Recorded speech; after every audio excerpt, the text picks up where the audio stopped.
ya gitu, saya punya anak-anak masih kecil juga gitu, jadi wow kalau itu terjadi kepada saya kehilangan anak-anak saya atas dasar rekomendasi negara gitu, kan gila. Kan nggak ridiculous gitu, nggak masuk akal gitu, itu sih. Mbak, aku mau nanya karena kebetulan tadi Mbak Wanda juga sempat bilang bahwa ada anak-anak yang juga masih kecil. Tentunya simpang siurnya pemberitaan soal yang mana obat sirup yang aman dan tidak ini kan juga berdampak pada psikologis ya Mbak. Nah pada saat dulu maupun sekarang, apakah ada perubahan mindset Mbak? Kayak misal, wah kayaknya belum semua obat sirup itu aman, jadi ya udahlah dikasih kuliah aja kalau pas lagi demam.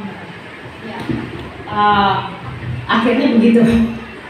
Akhirnya begitu, ternyata ya selama ini kan kita terlena oleh iklan farmasi ya. Jadi ya mau nggak mau kita juga sebagai orang tua harus membangun pengetahuan dan awareness juga gitu. Jadi memang nggak boleh pada akhirnya gitu ya, walaupun sebetulnya kewajiban negara melindungi apa yang masuk ke tubuh kita. Ini kita baru bicara bicara obat-obatan, belum kita bicara makanan, belum kita bicara kosmetik yang semuanya menjadi tanggung jawab BP POM yang dengan semena-menanya yang enak sekali dia dari register sampai edar semuanya diizinkan, tapi ketika ratusan orang atau jutaan orang menjadi korban dia lepas tangan gitu. Jadi tapi yang paling fatal adalah kasus obat-obatan ini. Nah, tapi kalau terjadi di Indonesia itu banyak sekali yang menurut saya nggak lolos tuh kalau semuanya dimasukin register, bahkan belum kita bicara makanan yang beredar di anak-anak kita dengan pengawet, perasa dan segala macam ya kita sebut generasi matching itu ya gitu. Padahal kalau kita lihat di luar negeri bagaimana mereka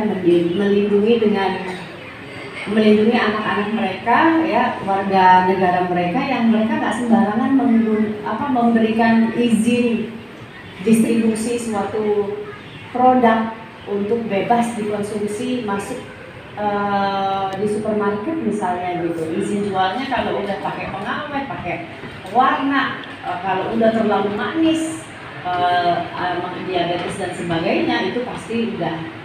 Itu kita bicara makanan, ini obat-obatan lebih fatal lagi kan gitu. Jadi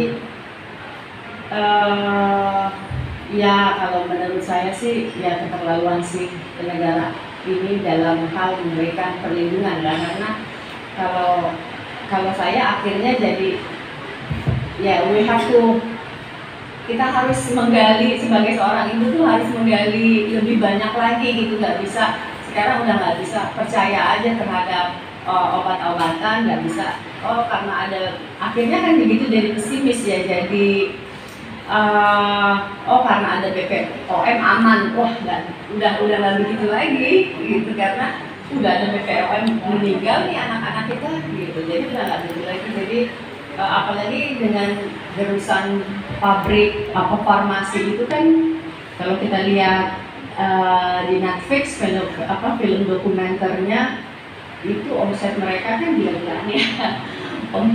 Omset mereka kan miliaran dolar. Bagaimana caranya produk itu bisa beredar, dan saya yakin juga terjadi di Indonesia gitu, dengan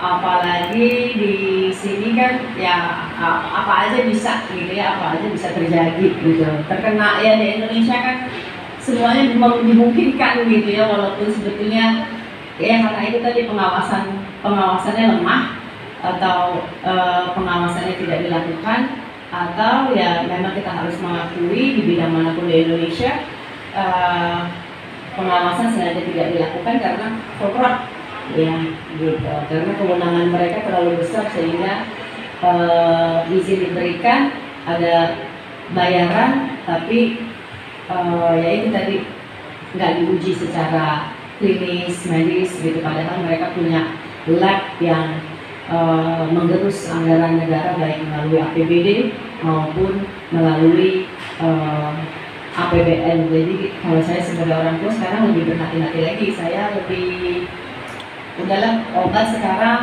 ya kalau bisa saya balik lagi ke puyer, balik lagi ke apa namanya obat-obatan yang mungkin ya lebih ke kompres tradisional gitu. Akhirnya balik lagi ke jahe, lemon, apa segala macam yang bisa yang organik gitu ya.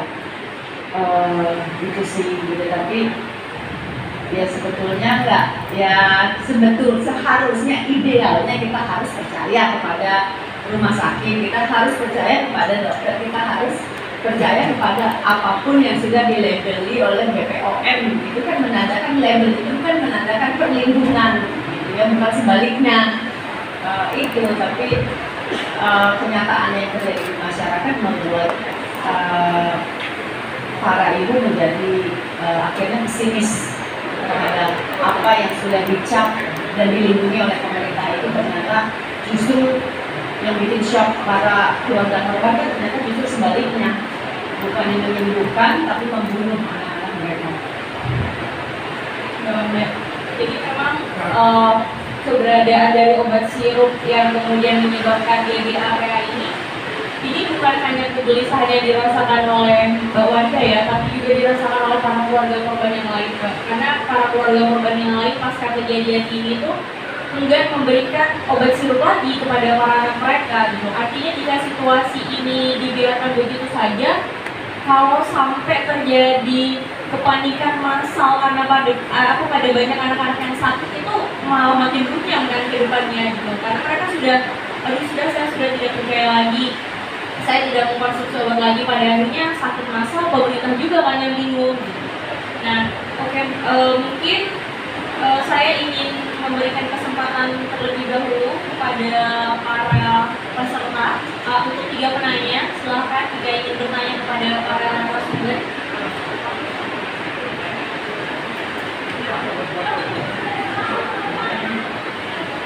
Monggo kalau ada yang ingin bertanya.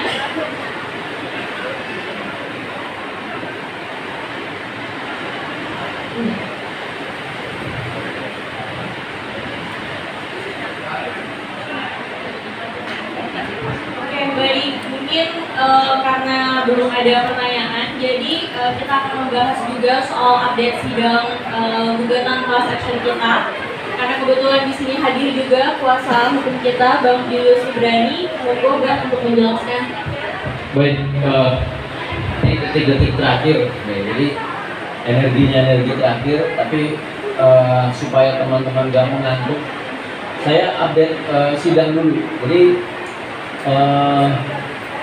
materi gugatan dengan metode perwakilan kelompok atau class action itu baru saja memasuki tahapan yang sudah maju.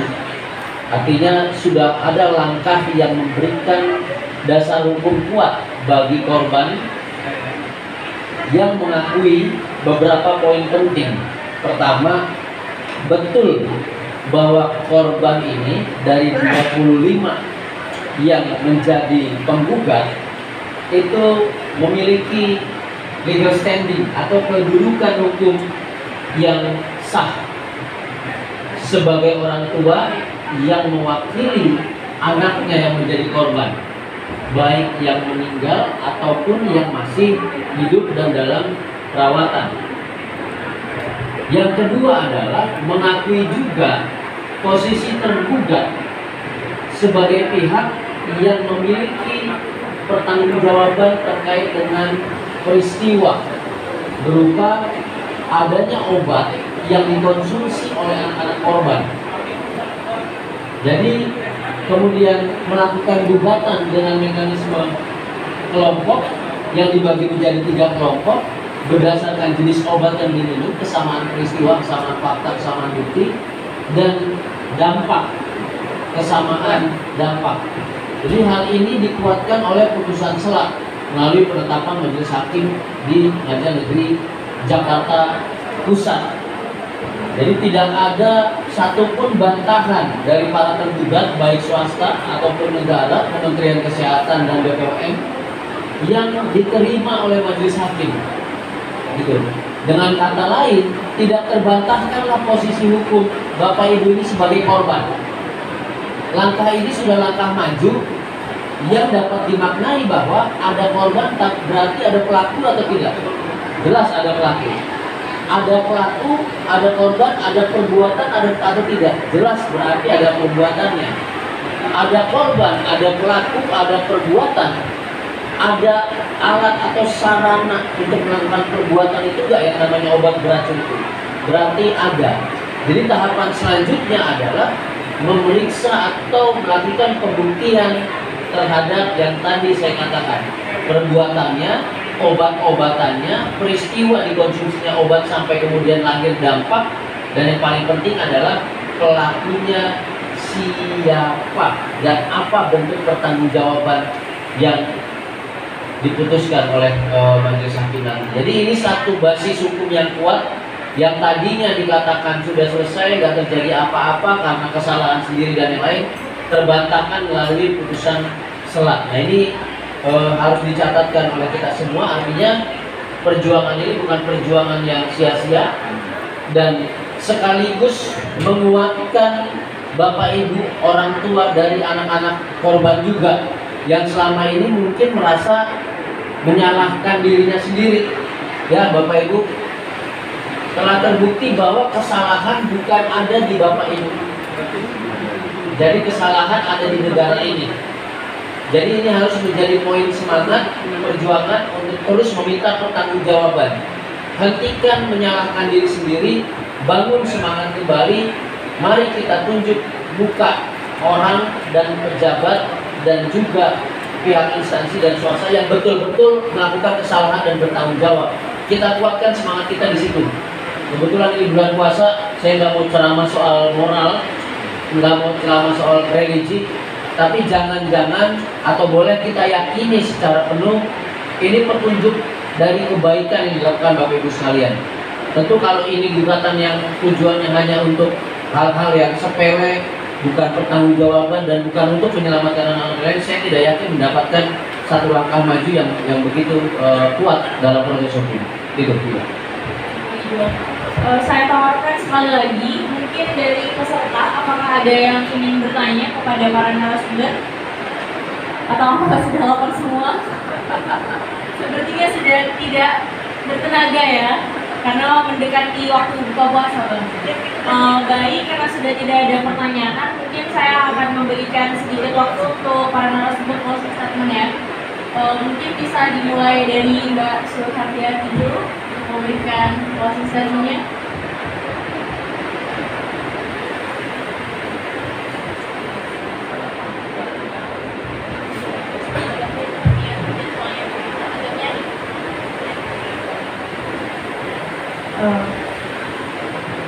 Harapan saya sih cuma satu ya, tolong pemerintah yang serius menghadapi kasus ini, tolong berikan empatinya untuk korban dari kasus ini.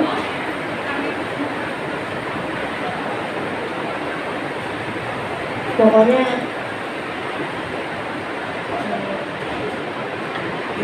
dari kami semua para korban, kami ingin keseriusan pemerintah untuk menanggapi kasus ini. Terima kasih Mbak, mungkin bisa dilanjutkan oleh Bu Putrantina ya. Baik,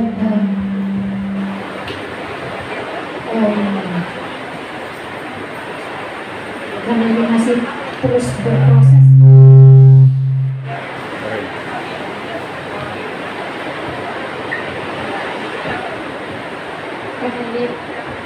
Karena ini terus berproses, lebih kecil suaranya.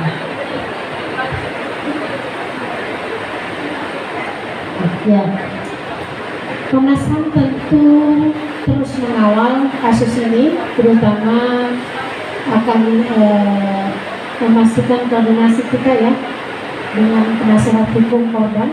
Ya.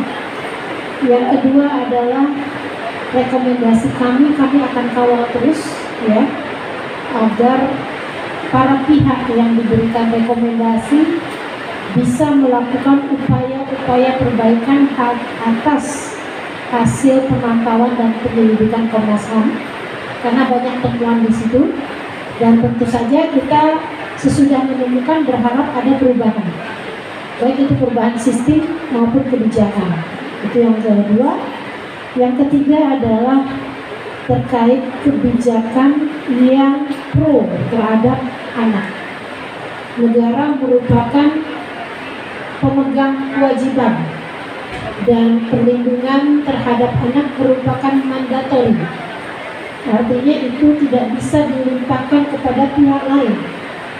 Maka negara harus mengambil peran itu secara bertanggung jawab, sehingga tidak ada lagi anak-anak yang menjadi korban karena kelalaian, karena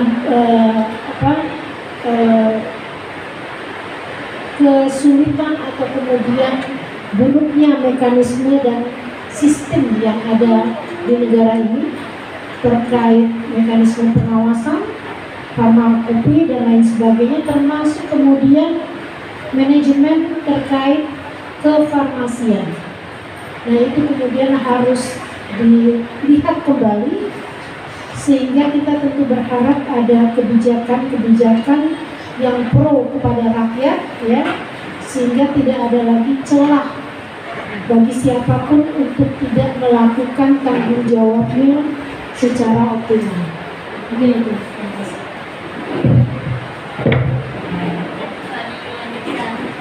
Bang Ijo. Ya, jadi semakin kesini semakin jelas ya. Ketika tidak ditetapkan sebagai kejadian luar biasa atau KLB, maka yang kita lihat adalah instansi negara, Kementerian Kesehatan, BPOM, Kementerian Sosial itu selalu pimpong-pimpongan, melempar tanggung jawab, menyatakan tidak mampu, alias dia memang menghindar dari pertanggungjawaban. Makanya dari awal kami tegaskan kepada Komisi 9, ribuan rapat kerja bersama kementerian tidak akan menghasilkan apapun kecuali ada penetapan status kejadian luar biasa itu. Jadi nggak akan ada lempar-lemparan. Hal ini juga berdampak pada proses hukum pidana yang dilakukan di Barreskrim yang tadi tegas dijelaskan terhambat karena kementerian lagi. Jadi kan kelihatan ini akar masalahnya ada di kementerian itu, baik proses pertanggungjawaban terkait dengan obat beracunnya maupun proses pertanggungjawaban pidananya. Jadi satu kata untuk Presiden Joko Widodo, apabila Presiden Joko Widodo mau bertanggung jawab, tetapkanlah sebagai kejadian luar biasa yang memastikan sekaligus memaksa instansi-instansi itu bekerja bersama tanpa bisa melakukan pembangkangan terhadap konstitusi untuk bertanggung jawab. Gitu.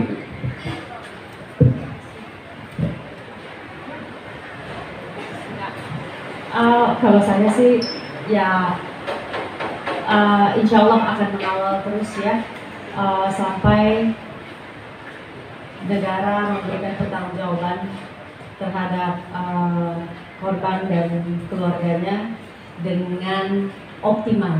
Itu tadi ya, nggak sekedar dirawat pulang selesai, tapi dengan optimal. Dan saya mengajak rekan-rekan media juga dan seluruh masyarakat di Indonesia untuk sama-sama kita kawal dan kita peduli terhadap masalah yang buat saya terhadap kejadian ini merupakan kalau dibilang kalau kasarnya pembunuhan massal ya, yang kalau kita tidak berhasil meminta pertanggungjawaban negara pada hari ini, saat ini, akan terjadi lagi di masa depan, mungkin akan terjadi ke anak-anak kita dan cucu-cucu kita. Terima kasih. Terima kasih untuk para narasumber yang sudah berkenan hadir dan menyampaikan berbagai macam perspektifnya berkaitan dengan kasus ini. Satu kata untuk anak-anak yang saat ini sudah menjadi korban, seperti apa yang sudah disampaikan oleh Bang Ijul, kalian adalah martir kalian adalah simbol perlawanan, dan hari ini, sore ini, kami semua ada di Sajo Cafe, diskusi publik bersama para keluarga korban dan juga para media untuk menyatakan bahwa kematian kalian tidak akan pernah sia-sia. Kita sebagai orang yang mendampingi kalian, kita akan berupaya semaksimal mungkin untuk mengungkap apa yang menyebabkan berpulangnya ratusan nyawa anak tak berdosa itu. Jadi kalian sebagai martir, seperti yang dikatakan Mbak Wanda, kalian adalah syuhada karena kalianlah yang mengungkap kasus-kasus ini, kalianlah yang menyebabkan kasus-kasus ini menjadi terkuat, dan semoga dengan perjuangan-perjuangan kita ini tidak akan ada lagi korban-korban lain yang berjatuhan. Semoga semua prosesnya nanti tetap dilancarkan, semoga hakim akan senantiasa independen dan juga imparsial hingga akhir. Itu teman-teman semua. Jadi untuk teman-teman semua yang ada di sebelah kanan saya ini adalah keluarga korban semuanya. Teman-teman bisa lihat di sana. Kalau ini kasus tidak didasari oleh etikat baik seperti yang dikatakan oleh para tergugat, mereka tidak akan menyempatkan diri. Kita kasih tepuk tangan kepada keluarga ini. Ya. Karena dari para keluarga yang ada ini yang bergerak dan menginginkan suatu perubahan, maka keluarga-keluarga lain di luar sana yang juga memiliki persamaan peristiwa yang dialami oleh para anak, para bapak ibu ini mulai bisa merasakan keadilan dan mengetahui apa penyebab anak-anak mereka ini sakit dan meninggal. Seperti itu teman-teman semua. Terima kasih untuk para bapak ibu yang sudah berkenan hadir, menyempatkan diri. Mungkin ada juga yang cuti untuk menghadiri diskusi sore hari ini. Terima kasih banyak, karena kalian kita ada, karena kalian pula kita akan terus berjuang.